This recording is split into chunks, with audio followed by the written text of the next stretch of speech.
Hey everybody, it's Pastor Regina Holiday, and this is Healing for the Wounded Spirit.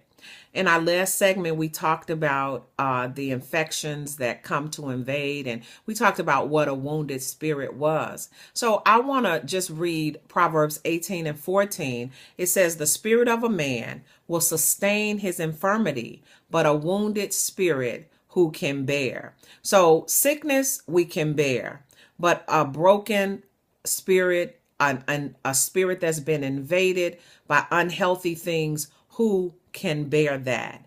So an infection, as we were talking about in our last segment, is something that comes to invade and overtake that will cause the wound not to heal. An infection is actually an invasion of unhealthy microorganisms that cause tissue injury and progress to disease. So one of the things about having an infected wound, it's invaded by this unhealthy thing. So, this is synonymous to our emotions. So when we're wounded in our spirit, sometimes things happen to us and it affects us emotionally. So it invades this unhealthy microorganism invades the emotions. And when our emotions are invaded, sometimes it comes from rejection, it comes from being abused, it comes from being abandoned, it comes from the loss of a loved one, many other things. But an infection also progresses to disease. So now you've been invaded by this unhealthy microorganism, which is the abuse, which is the neglect, which is the abandonment, which is the rejection, and all these type of things. But even as I said in our last segment, when the wound occurs, it's important that we allow that wound to heal without progressing into that infection. But once the wound occurs from being abandoned, rejected, or whatever it is we go through, the progression goes forward to disease.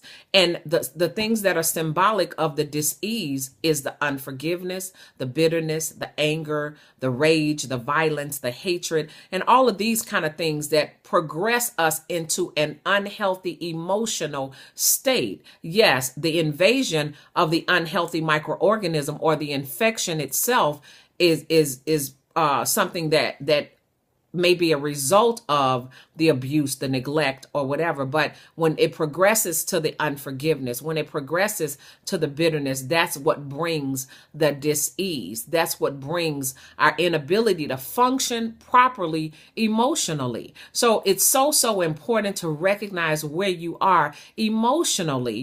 God came to save us. He came to deliver us. He came to set us free. And salvation comes. And a lot of times we believe just because salvation is there, that our life is going to be a walk in the park. And that's not the case.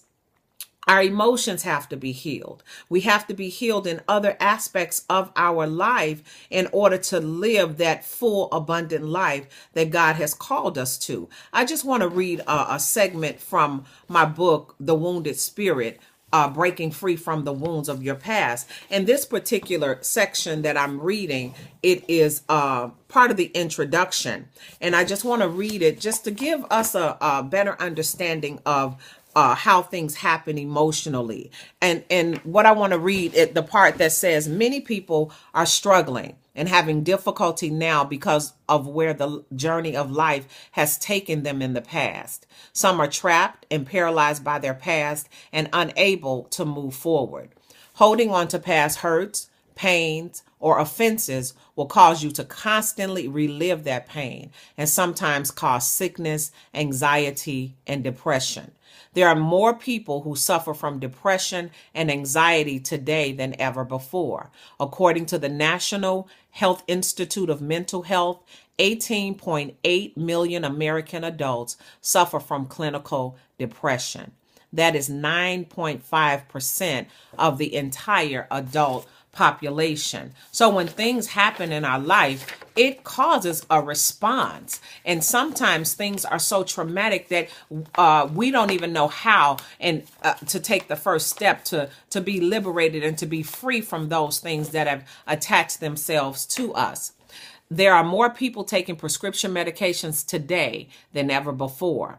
These medications are being prescribed to help even out moods and calm emotions, to help people to get through their day-to-day life.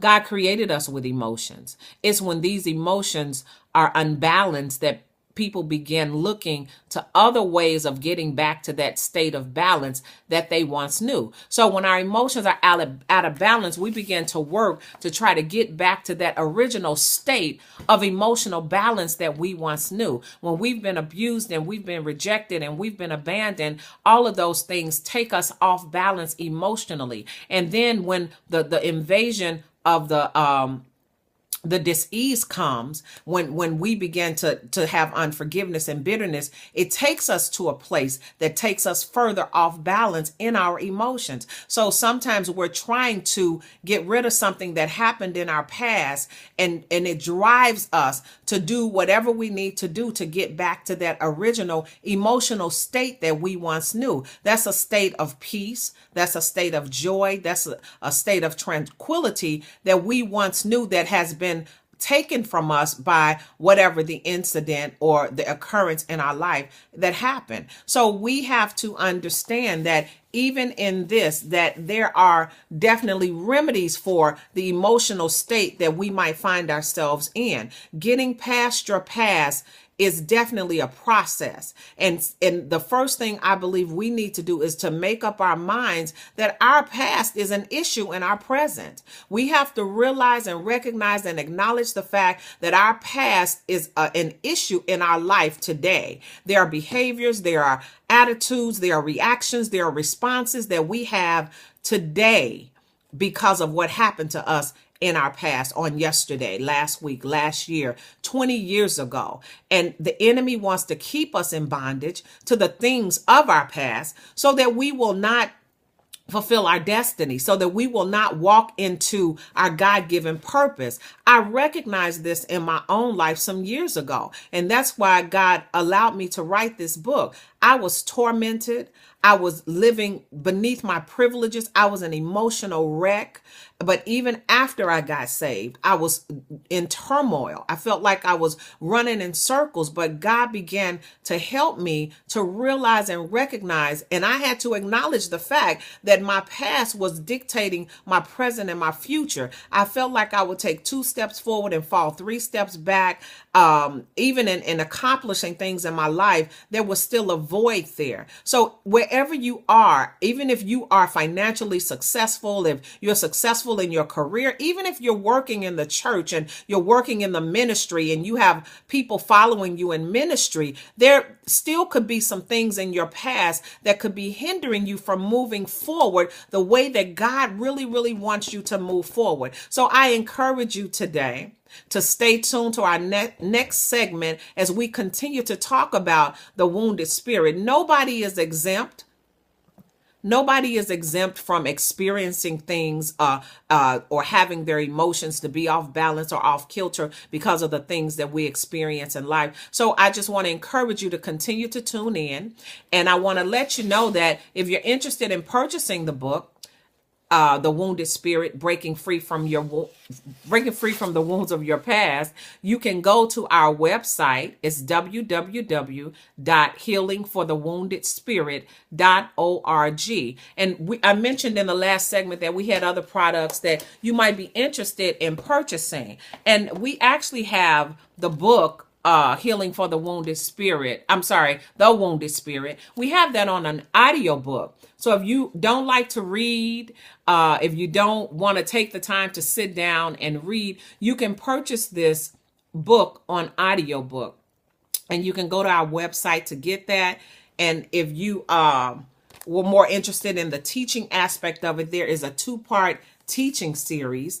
And it's recognizing and overcoming the wounds of your past. So you can go to www.healingforthewoundedspirit.org and see what else we have on the website. These products will bless you. They will help you. And I'm talking to those who are serious about moving forward, those who are serious about letting go of their past and moving into their present and into their destiny. So if that's you, go to the website today, www.healingforthewoundedspirit.org. This is Pastor Regina Holiday. Thank you so much for joining me, and I will see you on the next segment of Healing for the Wounded Spirit. Have a blessed day.